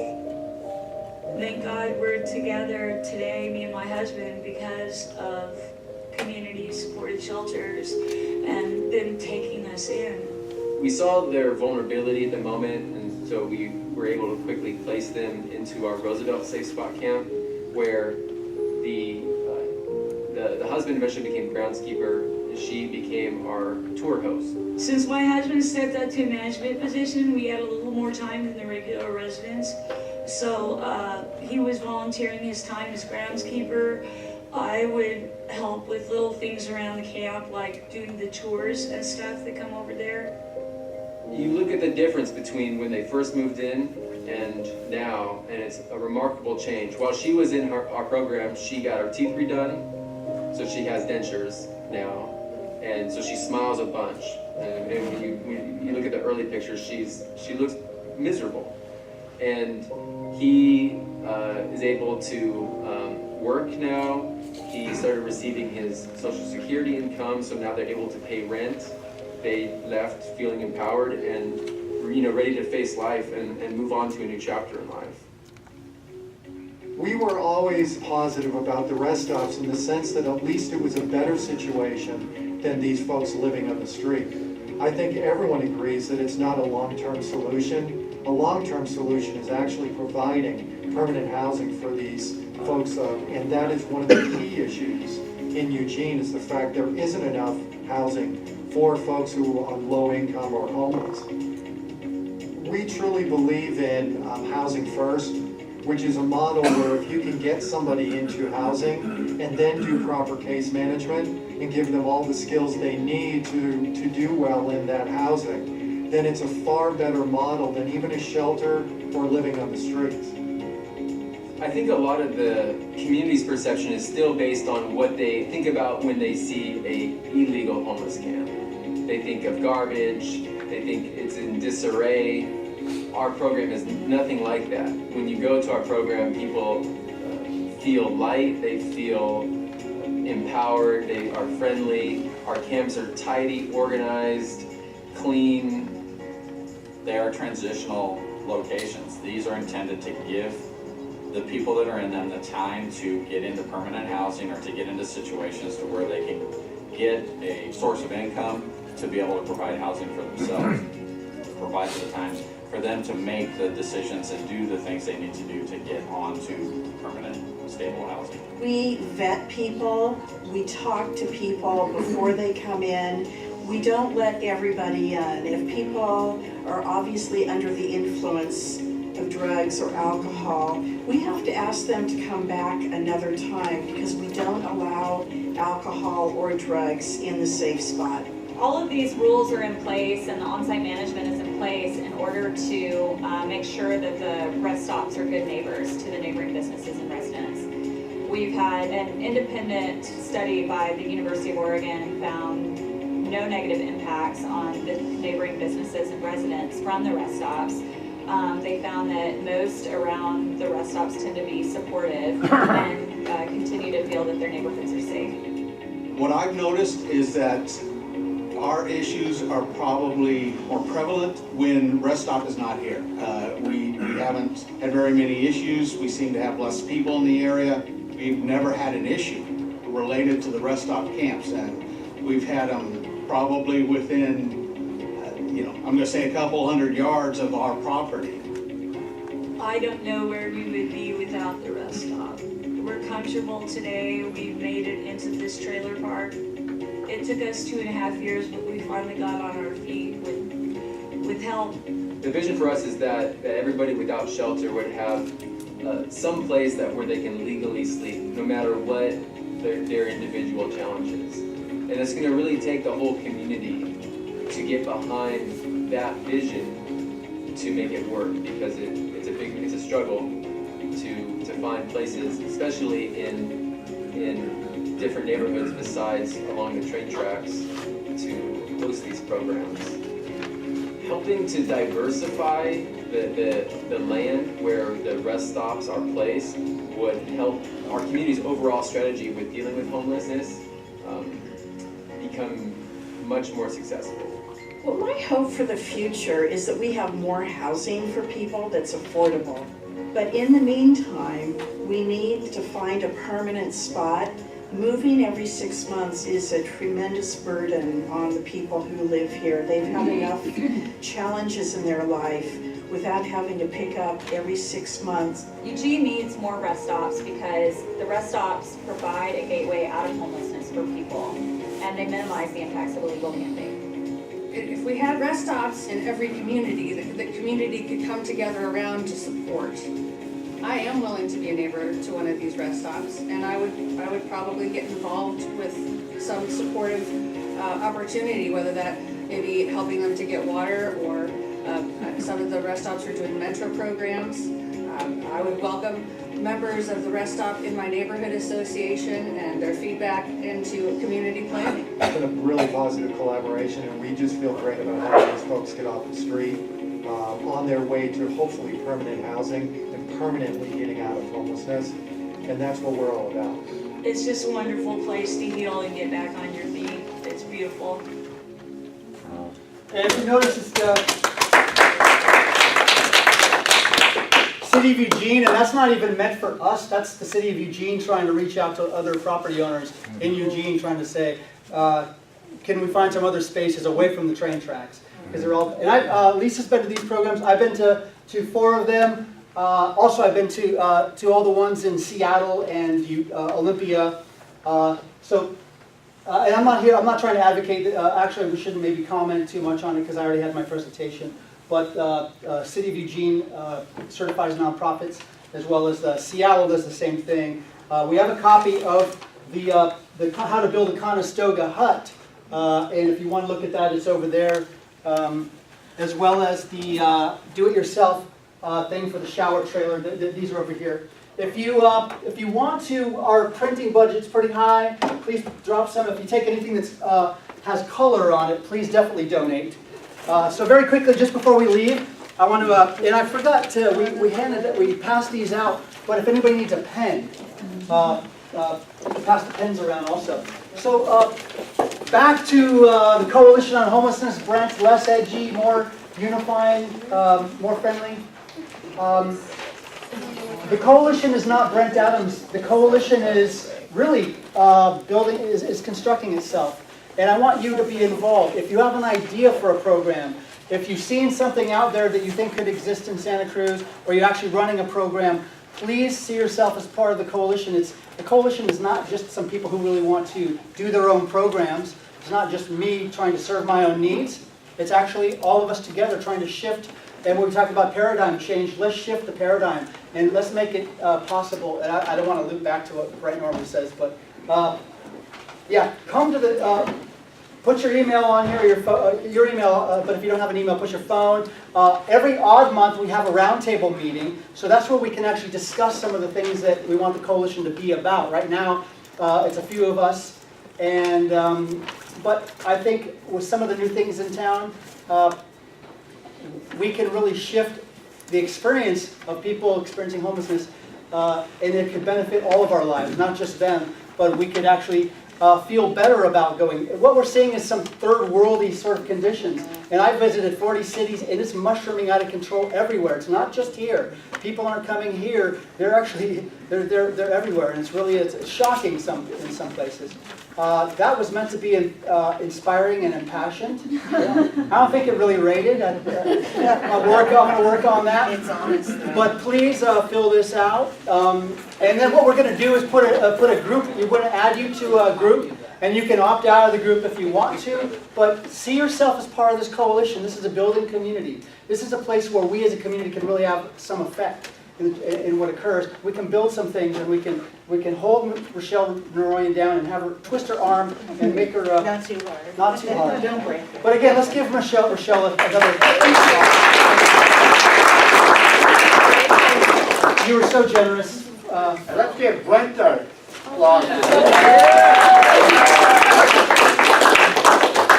And have I missed anything? Where do we put? Oh yeah, I'll just put them on. Feel free to stack them by the door.